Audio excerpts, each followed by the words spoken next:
പ്രിയപ്പെട്ടവരെ, പ്രിയപ്പെട്ട പ്രേക്ഷകരെ, നമ്മളങ്ങനെ കാസർഗോഡും കണ്ണൂരും വയനാടും കിടന്ന് ഇപ്പോൾ വടകരയാണ് എന്ന് പറഞ്ഞാൽ ദ മോസ്റ്റ് അൺപ്രഡിക്റ്റബിൾ വടകര.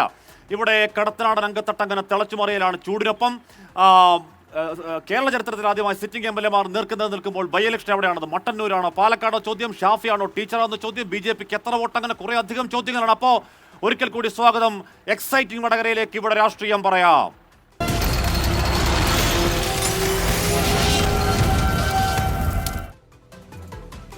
അപ്പോൾ പ്രിയപ്പെട്ട പ്രേക്ഷകരെ, നമ്മുടെ ഇന്നത്തെ അതിഥികൾ UDF-നെ പ്രതിനിധീകരിച്ച് കുറ്റ്യാടി മുൻ MLA, വടകര ലോക്സഭാ മണ്ഡലം കമ്മിറ്റി ചെയർമാനുമായ ശ്രീ പാർക്കൽ അബ്ദുള്ള, ദിവാകരൻ PK, CPM കോഴിക്കോട് ജില്ലാ കമ്മിറ്റി അംഗമാണ് ശ്രീ ദിവാകരൻ PK, പ്രഫുൽ കൃഷ്ണയുടെ സ്ഥാനാർത്ഥി ഇൻചാർജ് BJP കോഴിക്കോട് ജില്ലാ കമ്മിറ്റി അംഗവുമായ ശ്രീ V സത്യൻ എന്നീ മൂന്ന് മുന്നണികളെ പ്രതികരിച്ച് പിന്നെ പ്രിയപ്പെട്ട വടകരക്കാർ, രാഷ്ട്രീയമില്ലാത്തവർ, നിഷ്പക്ഷർക്ക് ഇങ്ങോട്ടേക്ക് എത്തിച്ചേരുന്നു. കൂടുതൽ പേർ ഇങ്ങോട്ടേക്ക് എത്തിച്ചേരാൻ പോകുന്നു. ശ്രീ ദിവാകരൻ PK, ഇവിടെ കഴിഞ്ഞ 1.5 പതിറ്റാണ്ടായി CPM-നെ വടകര നൽകുന്നത് പരാജയത്തിന്റെ ദുർവിധികളാണ്. അപ്പോൾ ഇക്കുറി അത് മാറ്റി എഴുതാം എന്നുള്ള വലിയ പ്രതീക്ഷകളെ ഷാഫി പറമ്പിൽ തള്ളി തകർക്കുകയാണോ? വടകരയിൽ ഇത്തവണ ഇടതുപക്ഷ ജനാധിപത്യ മുന്നണിയുടെ വിജയം ഉറപ്പാണ് എന്നുള്ളതിന് യാതൊരു തർക്കവുമില്ല. കാരണം അതിന് ഏറ്റവും നല്ല ഉദാഹരണം UDF-ന്റെ ചില പ്രചാരണങ്ങളാണ്. നിലവിലുള്ള ഇടതുപക്ഷ മുന്നണിയുടെ സ്ഥാനാർത്ഥിയെ വളരെ മോശപ്പെട്ട രീതിയിൽ ചിത്രീകരിക്കുകയും അവതരിപ്പിക്കുകയും ചെയ്യുന്ന ഒരു രീതിയിലാണ് അവരുടെ പ്രചരണം പോയിക്കൊണ്ടിരിക്കുന്നത്.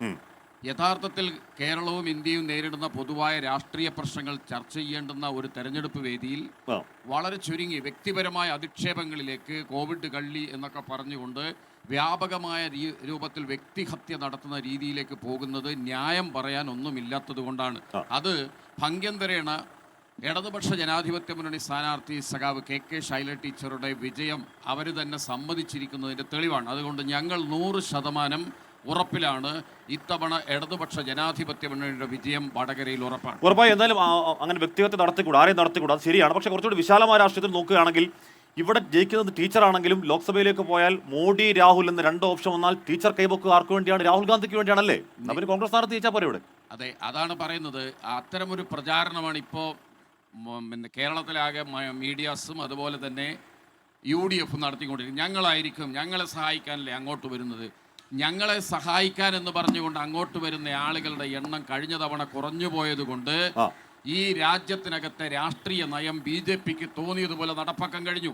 നിർഗുണ പരബ്രഹ്മങ്ങളായിട്ട് 18 MP-മാർ കേരളത്തിൽ നിന്ന് ജയിച്ചു പോയിട്ട് ഇന്ത്യയിൽ ന്യൂനപക്ഷങ്ങൾക്കെതിരായിട്ടുള്ള നിരവധി നടപടികൾ ഒന്നൊന്നായി 19-ൽ നിരവധി നടപടികൾ ബില്ലുകളായി, നിയമങ്ങളായി മാറുമ്പോൾ അതിനെതിരെ പ്രതികരിക്കുന്നതിന് വേണ്ടി ഈ രാജ്യത്ത് നിന്ന് ഈ പറയുന്ന രൂപത്തിൽ ജയിച്ചു പോയിട്ടുള്ള കോൺഗ്രസ് MP-മാർ ഒരു കാര്യവും ചെയ്തില്ലെന്ന് മാത്രമല്ല, കേരളം നേരിടുന്ന പൊതുവായ പ്രശ്നങ്ങൾക്ക് പരിഹാരം കാണാതെ കേരളത്തെ സാമ്പത്തികമായി ഞെരുക്കുന്ന നടപടി ഉൾപ്പെടെ വന്നപ്പോൾ ആ നടപടിയുടെ മുകളിൽ പ്രതികരിക്കാതെ മുന്നോട്ട് പോയവരാണ് കേരളത്തിലെ UDF MP-മാർ. അവരിൽ നിന്നൊന്നും പ്രതീക്ഷിക്കുന്നില്ല. അതിനുള്ള മറുപടി കൊടുക്കും വടകര. അതിനുള്ള മറുപടി കോൺഗ്രസിന് വടകര കൊടുക്കുമെന്നാണല്ലേ? അത് ഉറപ്പ്. ഓക്കെ, പാർക്കൽ ഇവിടെ ബാക്കിയൊക്കെ പോട്ടെ. ഇവിടെ കഴിഞ്ഞ തവണ വടകരയിൽ ചരിത്ര ഭൂരിപക്ഷം നേടി, അല്ലെങ്കിൽ വടകരയുടെ ചരിത്രത്തിൽ ഏറ്റവും വലിയ ഭൂരിപക്ഷം നേടി ഇവിടെ വടകര മണ്ഡലത്തിൽ സ്ഥിരസാന്നിധ്യമായ ഒരാളെ പെട്ടെന്ന് പറഞ്ഞു വിട്ട് ഷാഫി ഇറങ്ങിയതിന് കുറ്റൻസ് എന്താണ്? ഇപ്പോഴെങ്കിലും ക്ലാരിറ്റിയോടെ പറയാൻ കഴിയുന്നുള്ളൂ നിങ്ങൾക്ക്? തീർച്ചയായും പെട്ടെന്നൊരാളെയും പറഞ്ഞു വിട്ടിട്ടില്ല. വിട്ടു. ഷാഫി ഇവിടെ വന്നിരിക്കുന്നത് ഭൂരിപക്ഷം 100,000-ന് മേലെ ഭൂരിപക്ഷം. കഴിഞ്ഞ പ്രാവശ്യം 85,000. അതെ, അത് 100,000-ന് മേലെ ഭൂരിപക്ഷം ഉണ്ടാകുമെന്ന കാര്യത്തിൽ തർക്കമില്ല. കെ മുരളീധരൻ അവിടെ BJP-യുടെ അക്കൗണ്ട് പൂട്ടിക്കാൻ വേണ്ടിയാ പോയത്. ഇവിടെ അക്കൗണ്ട് തുറക്കില്ല തൃശ്ശൂരിൽ. അത് സുരേന്ദ്രൻ തന്നെ പറഞ്ഞതല്ല, നിങ്ങൾക്കറിയാമല്ലോ. BJP-യുടെ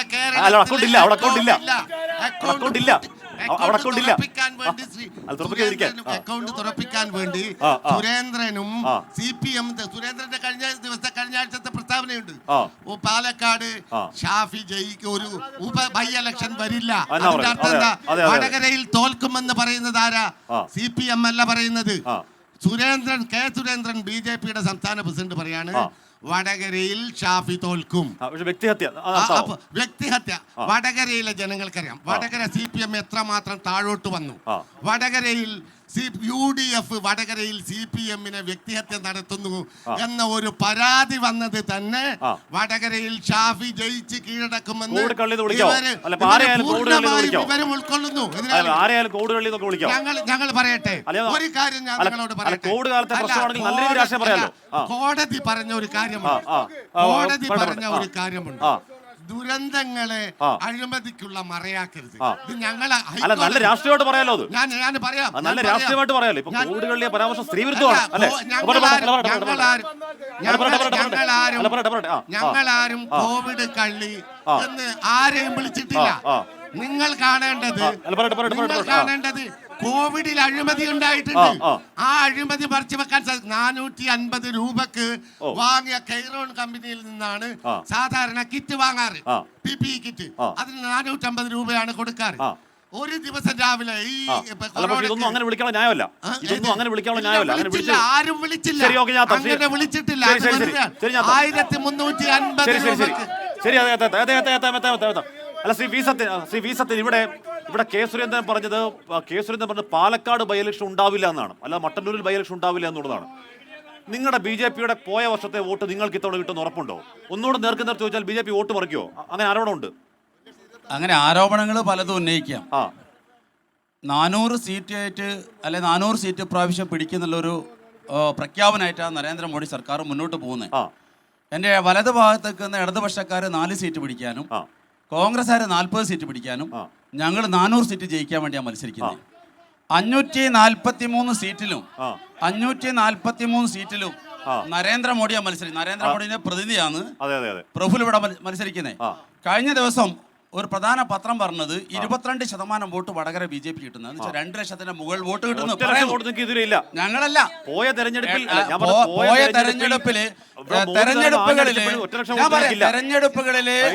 തെരഞ്ഞെടുപ്പുകളിൽ അങ്ങനെ യാഥാർത്ഥ്യമായിട്ട് യാതൊരു ബന്ധമില്ല.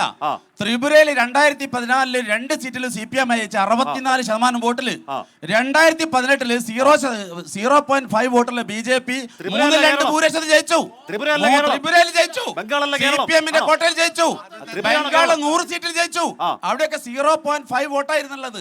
അപ്പോ 8% വോട്ടുള്ള BJP സംബന്ധിച്ചോളം 35% വോട്ടിലെത്താൻ വലിയ പ്രയാസമുള്ള കാര്യമൊന്നുമല്ല, അത്ഭുതങ്ങളൊന്നുമല്ല. അത് അത്ഭുതങ്ങൾ സൃഷ്ടിച്ചിട്ടുണ്ട്. വടക്ക് കിഴക്കൻ സംസ്ഥാനങ്ങളിൽ 6 സംസ്ഥാനങ്ങളും BJP പിടിച്ചടക്കിയത് 0 വോട്ടിനാ. വലിയ അത്ഭുതമൊന്നുമല്ല. അല്ല ബൈ ഇലക്ഷൻ വടകരയാണോ മട്ടന്നൂരാണോ? അത് ജനങ്ങളാ തീരുമാനിക്കുന്നത്. കാരണം രണ്ട് സ്ഥലത്തും ബൈ ഇലക്ഷൻ ഉണ്ടാകാൻ പാടില്ല. അത് നമ്മളെ ഖജനാവിന് നഷ്ടം ഉണ്ടാവും. മാത്രമല്ല ഇവർ 2 പേര് ജയിച്ചിട്ടും ഈ വടകരയ്ക്ക് ഒന്നും സംഭവിക്കാനില്ല.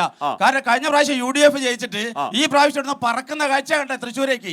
എന്തിനാ അവിടെ ഒരു വികസന പ്രവർത്തനം നടത്തിയില്ല, യാതൊന്നും തന്നെ നടത്തിയിട്ടില്ല, അവകാശപ്പെടാൻ ഒന്നില്ല. പാർലമെന്റിൽ ഒരു ഒറ്റ അക്ഷരം വേണ്ടിയിട്ടില്ല. പാർലമെന്റിൽ ഒരു 10 മിനിറ്റ് ഇംഗ്ലീഷ് സംസാരിച്ച് ഒരു വീഡിയോ അവർ കാണിക്കാൻ പറ്റുമോ? എന്തെങ്കിലും ഒരു കാര്യം വടകരയ്ക്ക് വേണ്ടിയിട്ട് അങ്ങനെ ഒന്നും സംസാരിച്ചില്ല, ഒരു വാക്ക് പോലും സംസാരിച്ചിട്ടില്ല. ആ രീതിയിലുള്ള മാത്രമല്ല എന്റെ ഭാഗത്ത് എന്റെ വലതുഭാഗത്ത് നിൽക്കുന്ന, ഞാൻ പറയട്ടെ, എന്റെ വലതുഭാഗത്ത് നിൽക്കുന്ന 2 മുന്നണിക്കാരും എന്റെ ഭാഗത്ത് 2 മുന്നണിക്കാര് കേരളത്തിന്റെ അതിർത്തി കടന്നാൽ ഒറ്റക്കെട്ട. ഇവിടുന്ന് 6 കിലോമീറ്റർ അപ്പുറം പോയാലും മാഹില് ഇന്നലെ മാഹിലുള്ളൊരു അവിടുത്തെ സ്ഥാനാർത്ഥി കൊടുത്ത് നാമനിർദ്ദേശം കൊടുക്കാൻ പോകുന്ന സമയത്ത് കോൺഗ്രസിന്റെ സ്ഥാനാർത്ഥിയെ കൊടുക്കുന്ന വൈത്തലിംഗം അവിടെ CPM-മാരാണ് കൊടിയും പിടിച്ചിട്ട് അദ്ദേഹത്തിന്റെ കൂടെ പോയത് എന്ന് വെച്ചാൽ 6 കിലോമീറ്റർ അപ്പുറം പോയാല് ഈ തമ്മിലടിക്കുന്ന കോൺഗ്രസ്സുകാരനും CPM-മാരും ഒറ്റക്കെട്ട. ഇവിടെ മാഹിയില് കേരളത്തിന്റെ അതിർത്തി കടന്നാൽ ഒറ്റക്കെട്ട.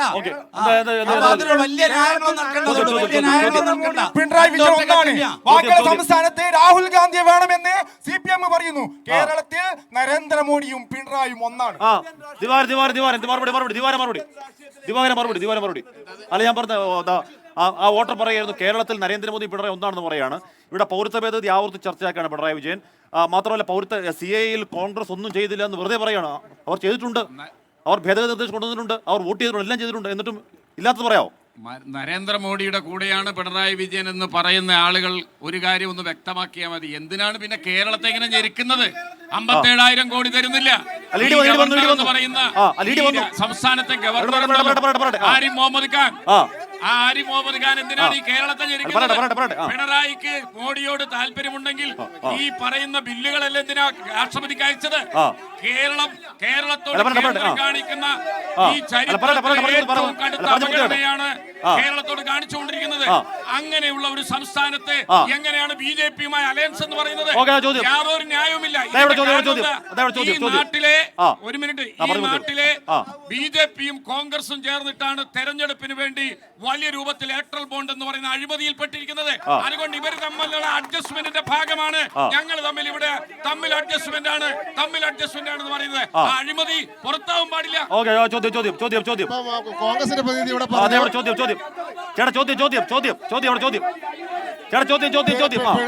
പിണറായിയും വാജ്പേയിയും ഒന്നാണെന്ന് പറഞ്ഞു.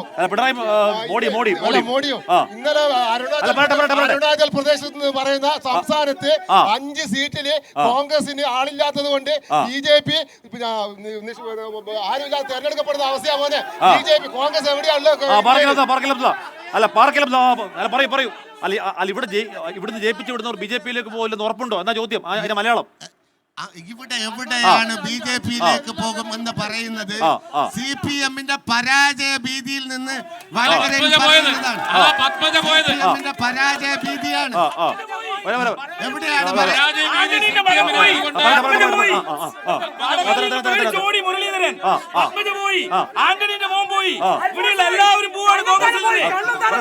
ഇന്ത്യയിലെ 12 മുഖ്യമന്ത്രിമാർ പോയി, PCC അധ്യക്ഷന്മാർ പോയി, 200 എംപിമാർ പോയി. എന്തിനേറെ വടകരയിലെ മുരളീധരന്റെ പങ്കള് പോയി. പത്മജ ചോദ്യം പത്മജ പോയി ആന്റണിയുടെ മോൻ പോയി. മറുപടി. കോൺഗ്രസിൽ നിന്ന് വ്യക്തികൾ കോൺഗ്രസിൽ നിന്ന് ബി.ജെ.പിയിലേക്ക് പോയിട്ടുണ്ടാകാം, നിഷേധിക്കുന്നില്ല. പക്ഷേ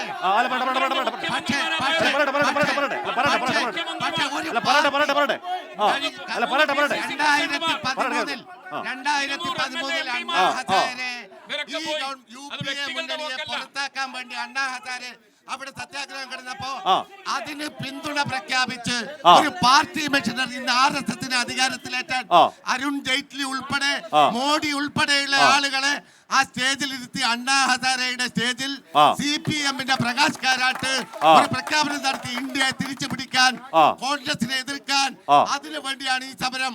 ഞങ്ങളുടെ പ്രഥമ ലക്ഷ്യം കോൺഗ്രസിനെ താഴെ ഇറക്കുക എന്നുള്ളതാണ്. അങ്ങനെ കോൺഗ്രസിനെ താഴെ ഇറക്കി ഹസാരയുടെ നേതൃത്വത്തിൽ ജെയ്റ്റ്ലിയെയും മോഡിയെയും പിന്നെ അതുപോലുള്ള ആളുകളെയൊക്കെ കൂട്ടി ഇപ്പോ എവിടെ എത്തി? ഇപ്പൊ RSSന്റെ കയ്യിൽ ആ ഭരണമേൽപ്പിച്ചു കൊടുത്തു. ഇതാ ഫോട്ടോ എന്റെ കയ്യിലുണ്ട്. ഹസാരയ്ക്കൊപ്പം സീതാറാം യെച്ചൂരി ഉൾപ്പെടെയുള്ള നേതാക്കന്മാർ.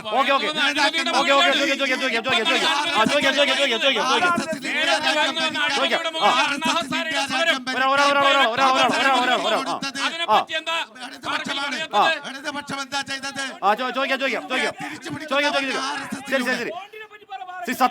സത്യൻ ഇവിടെ ഇന്ന് പ്രതിപക്ഷ ഇന്ന് പ്രതിപക്ഷ നേതാവ് പറയുകയാണ്, റഷ്യയിൽ ജയിലിലിട്ട് പ്രതിപക്ഷ നേതാവിനെ വിഷം കൊടുത്ത് കൊന്ന പുട്ടിന്റെ വഴിയിലാണ് രാജ്യം, ആ വഴിയിൽ കൂടി രാജ്യം പോവുകയാണ്. ഇവിടെ പ്രതിപക്ഷത്തിന്റെ ഫണ്ട് മുടക്കുന്നു, നേതാക്കളെ പിടിച്ചകത്തിടുന്നു, ഇവിടെ ഇലക്ട്രൽ ബോർഡ് കൊടി അഴിമതി. മറുപടി ഉണ്ടോ? അല്ല, ഇതിനെ കുറിച്ച് പറയുകയാണെങ്കിൽ ഇതെല്ലാം നിയമവിധേയമായ കാര്യങ്ങളാണ്. ഇന്ത്യ മുന്നണി എന്ന മുന്നണി ഇന്ത്യ മുന്നണി എന്ന മുന്നണി അത് കൊള്ള സംഘങ്ങളുടെ മുന്നണിയാ. എന്തുകൊണ്ട് കെജ്രിവാളിനെ ജയിലിൽ അടച്ച സമയത്ത് സുപ്രീം കോടതി പോയാൽ ജാമ്യം കിട്ടുമെന്ന് പറഞ്ഞു. നിങ്ങളൊന്ന് കേൾക്കുന്നേ, മര്യാദ പാലിക്ക്. അതാണ് ആദ്യം വേണ്ടേ, കേൾക്കാനുള്ള ക്ഷമ കാണിക്കും. 6000 ചില്ലുവാനം കോടി അഴിമതിയല്ലേ? കെജ്രിവാൾ ജാമ്യാപേക്ഷയുമായി സുപ്രീം കോടതി പോയ സമയത്ത് ആ സുപ്രീം കോടതി ജാമ്യാപേക്ഷ പരിഗണിക്കാതെ ഇരുന്ന സമയത്ത് കെജ്രിവാൾ ജാമ്യാപേക്ഷ പിൻവലിക്കാൻ കെജ്രിവാൾ മന്ത്രിസഭയിലെ മനീഷ് സിസോദിയനെ 1 വർഷം റിമാൻഡില്ല. സുപ്രീം കോടതി ജാമ്യം കൊടുത്തോ?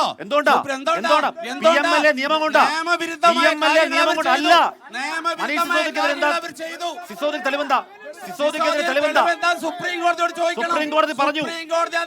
സുപ്രീം കോടതി നിയമം കൊണ്ടാണ്, PMLA കൊണ്ടാ,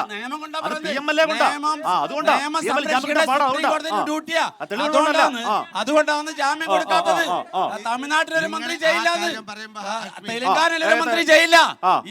ഇന്ത്യ മുന്നണിയിലെ ഇലക്ഷൻ വരുമ്പോൾ എല്ലാവരും ജയിലിലിട്ടാ പിന്നെ ഇന്ത്യ നിങ്ങൾ മുന്നണിയിലെ അഞ്ചിൽ വിട്ടില്ലേ? നേതാക്കന്മാര് ആ. ജയിലിന്റെ മുന്നിൽ ക്യൂ നിൽക്കുന്ന ഒരു കാഴ്ച നമ്മളുള്ളത്. ഓക്കേ. നാഷണൽ ഹെറാൾഡ് കേസിൽ ചോദ്യം. സോണിയാഗാന്ധി രാഹുൽ ഗാന്ധിയും ജയിലിലേക്ക് പോകുന്ന അവസ്ഥയിലാ. അതെ അതേപോലെ മാസപ്പടി വിവാദത്തില് പിണറായിന്റെ മകളും ജയിലിൽ പോകുന്ന അവസ്ഥയിലുള്ളത്.